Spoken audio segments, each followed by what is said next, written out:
The wonderful story of Henry Sugar combines the best of both Roald Dahl and Wes Anderson in a 40-minute Netflix short. The first of 4 Dahl adaptations for the streamer, it's certainly a clear metaphor for greed and the dissatisfaction of unearned success. But in true Anderson fashion, its nested storytelling leaves certain elements deliberately unclear. Allow us to walk you through the ending of the wonderful story of Henry Sugar and unpack some of its obvious and subtler meanings. The plot of the short film revolves around the titular Henry Sugar, a wealthy bachelor who teaches himself the ability to see without his eyes and uses it to swindle casinos out of their money. The story is told in a theatrical reading of Dahl's original work, pretty much word for word, though with some of Anderson's structural flourishes. As we change perspectives, new characters take over the narration, and we, as the audience, step into their story, with stagehands quickly shuffling around props and furniture to complete the effect. We begin with Dahl himself, introducing us to Sugar from Gypsy House and claiming, not for the first time, that it's all true. But is that the case? Is the wonderful story of Henry Sugar a true story? In short, no. The wonderful story of Henry Sugar is not a true story. It's a work of fiction, but the pretense of authenticity is baked into it.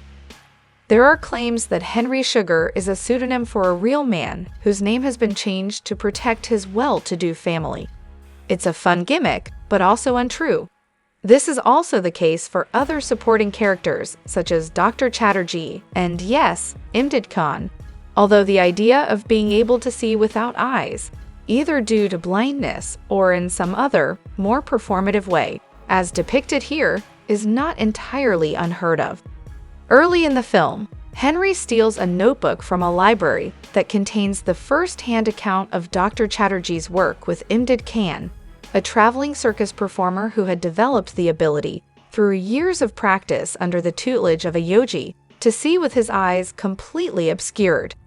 Henry mimics the practices laid out in the notebook and finally manages to learn the ability himself, which he subsequently uses to steal money from casinos.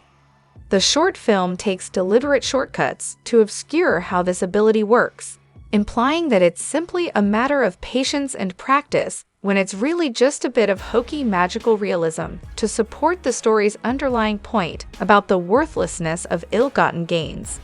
As early as Dahl's original description of Henry, we're told that he has never worked a day in his life, and that he has a compulsion for gambling. What he swiftly realizes after defrauding the casino is that knowing the outcome in advance spoils the thrill of gambling, and that his finally exhibiting some effort to learn how to do something causes him to see the easy path as suddenly valueless. Dahl also establishes early that Henry, and indeed all rich men, will never have enough money and will always chase the next windfall to add to their already sizable fortunes. Henry takes this to such an extreme that even the prospect of more money fails to thrill him, and he decides to give the cash away instead, throwing it from his balcony.